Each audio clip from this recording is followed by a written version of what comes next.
বন্ধুরা, আশা করি তোমরা সবাই ভালো আছো। তো ঠিক পরীক্ষার আগ মুহূর্তে আর নতুন করে কিছু বলার নেই, কারণ এর আগে আমি তোমাদের পার্ট ভিত্তিক আলোচনা করেছি, প্রত্যেকটা অধ্যায় ভিত্তিক দিয়েছি, ইভেন মোস্ট ইম্পর্টেন্ট 8 মার্ক এবং 4 মার্কের একটা সাজেশনও তুলে ধরেছিলাম। তো আজ ঠিক পরীক্ষার আগে একটু মনে করিয়ে দিচ্ছি যে এই প্রশ্নগুলো যেন তোমার অবশ্যই অবশ্যই রেডি থাকে।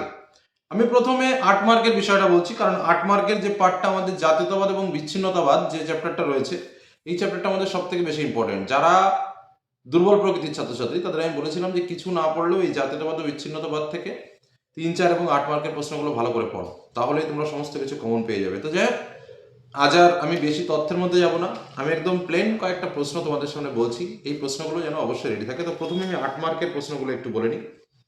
8 মার্কের জন্য আমি স্পেশাল 2-3টে প্রশ্ন বলছি। নাম্বার 1, সেটা হচ্ছে মুসলিম সমাজের পুনর্জীবনে স্যার সৈয়দ আহমদ ও আলীগড় আন্দোলনের ভূমিকা।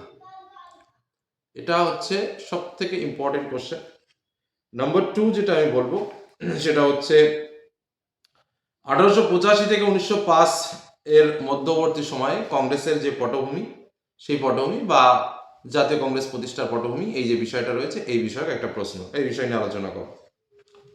3 নম্বর প্রশ্ন আমি যেটা বলবো সবচেয়ে মোস্ট ইম্পর্টেন্ট যে প্রশ্নটা, সেটা হচ্ছে আইন অমান্য আন্দোলন, যেটা আমাদের গান্ধীজির, এই আন্দোলনের সফলতা কতটা সে নিয়ে আলোচনা করো। এবং অহিংস আন্দোলন, মানে আইন অমান্য এবং অহিংস আন্দোলন।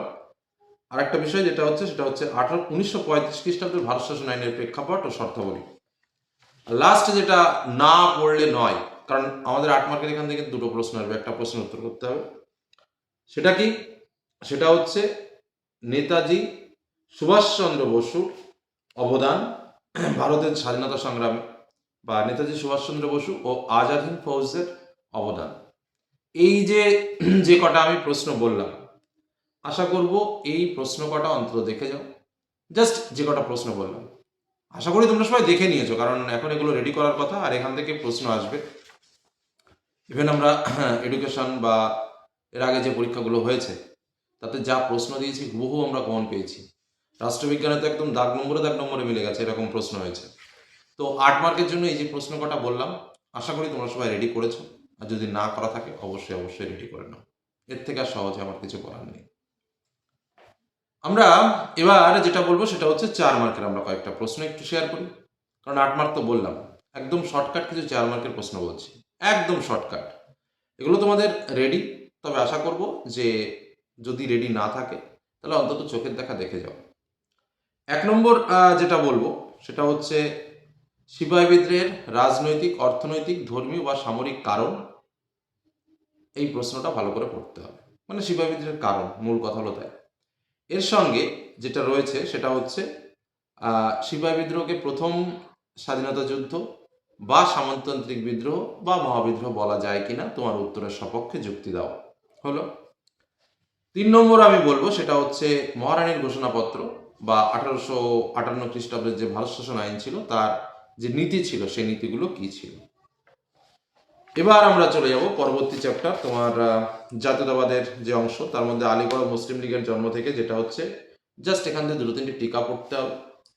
দ্বিজাতি তত্ত্ব, সিমলা দৈত্য, সাম্প্রদায়িক বাটোয়ারা নীতি, জাস্ট এই কটা স্পেশালি।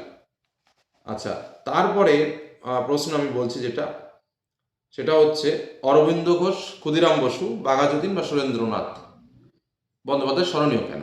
এই প্রশ্নটা কিন্তু মোস্ট ইম্পর্টেন্ট, আর সেপ্টেম্বর তত্ত্ব কংগ্রেসের।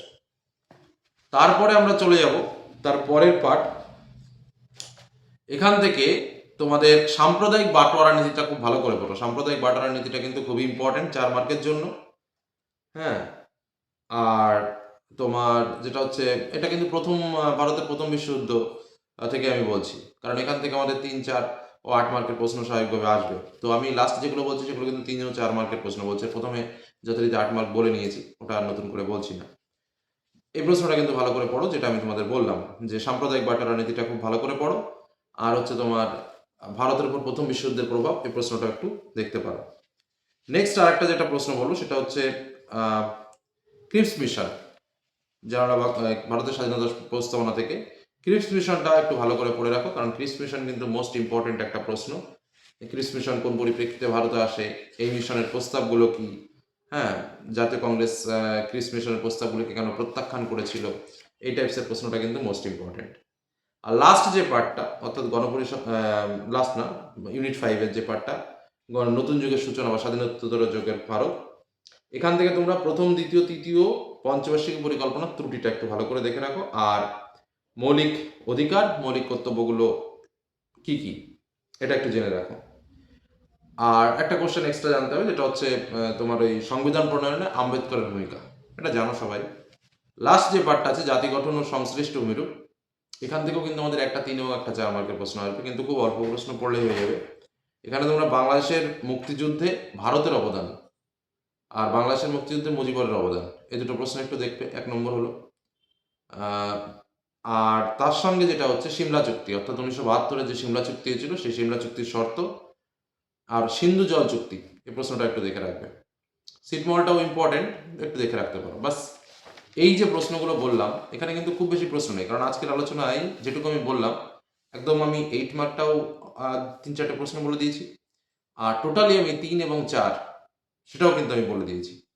তো তোমরা যদি এইগুলো একটু ভালো করে প্র্যাকটিস করো, তাহলে কিন্তু আমাদের আর কোনো সমস্যা নেই, কারণ আমাদের পরীক্ষায় 3, 4 এবং 8 মার্কের প্রশ্ন আসবে। এবার একটু ছোট্ট করে টিপস আলোচনা করি, যেটা বা কীভাবে করলে আমরা বেশি মার্কস পাবো বা ফুল মার্কস পাবো। দেখো, আমাদের তো ওপেন কোশ্চেন আসবে বেশিরভাগই। ধরো 3 মার্কের প্রশ্ন দিল, ধর্মনিরপেক্ষতার ধারণাটি আলোচনা করো। তো আমরা শুধুমাত্র দুটো বৈশিষ্ট্য দিলাম বা একটু লিখে দিলাম এত খানিকটা, ওরকম করবে না। সবসময় চেষ্টা করবে 3 মার্কের প্রশ্ন লেখার জন্য ন্যূনতম 5টা পয়েন্ট করে লেখার। আর এরকম ধরনের প্রশ্ন হলে অবশ্যই সংজ্ঞা বৈশিষ্ট্য গুলো পয়েন্ট করে আমি আলাদাভাবে লিখব। এই জিনিসগুলো কিন্তু মাথায় রাখতে হবে। একটা নিউ পেজে সবসময় লেখার চেষ্টা করবে, নতুন পেজে, কিন্তু বুঝে শুনে, কারণ আমাদের পেজ গোনা। তো যাই হোক, আমরা এটাতে লিখব। 2 নম্বর যে বিষয়, সেটা হচ্ছে অর্থাৎ 3 মার্কের প্রশ্নের জন্য সহজ কথায় 5টা পয়েন্টে উত্তর লিখব। পয়েন্টগুলো যেন মূল্যবান হয়। একদম থার্ড ক্লাস করে পয়েন্ট করতে বলেছি বলে একদম এমন কিছু পয়েন্ট করলাম যার কোনো মাথা মুন্ডু নেই, সেরকম নয়। স্ট্যান্ডার্ড পয়েন্ট করে আমরা লিখব। 5 মার্কের প্রশ্নের জন্য ন্যূনতম 4 মার্কের প্রশ্নের জন্য ন্যূনতম 6টা পয়েন্ট কিন্তু আমরা করব, এবং 8 মার্কের কোশ্চেনের জন্য ন্যূনতম 10 পয়েন্টস কিন্তু আমরা করব, এবং উপযুক্ত তথ্য দিয়ে। যদি কোনো কারণে আমার তথ্য মনে না থাকে, তাহলে সেটাকে একটু চালাকি করে সময়কাল বা সপ্তদশ, অষ্টদশ এরকম শতক লিখব, অথবা একটু ওটাকে অ্যাভয়েড করে অন্যভাবে লাইনটাকে লিখব, কিন্তু ভুল আমরা লিখব না। এই জিনিসটা যেন মাথায় থাকে। তবে আমি যে কটা বিষয় তোমাদের বললাম, এ কটা বিষয় যদি একটু নজরে থাকে, একটু যদি বুঝে শুনে সামনের দিকে এগোতে পারো, আশা রাখি কারো কোনো সমস্যা হবে না। অবশ্যই অবশ্যই ভালো রেজাল্ট হবে। গুড রেজাল্ট তো অবশ্যই হবে, এটুকু কিন্তু তোমরা মাথায় রেখো।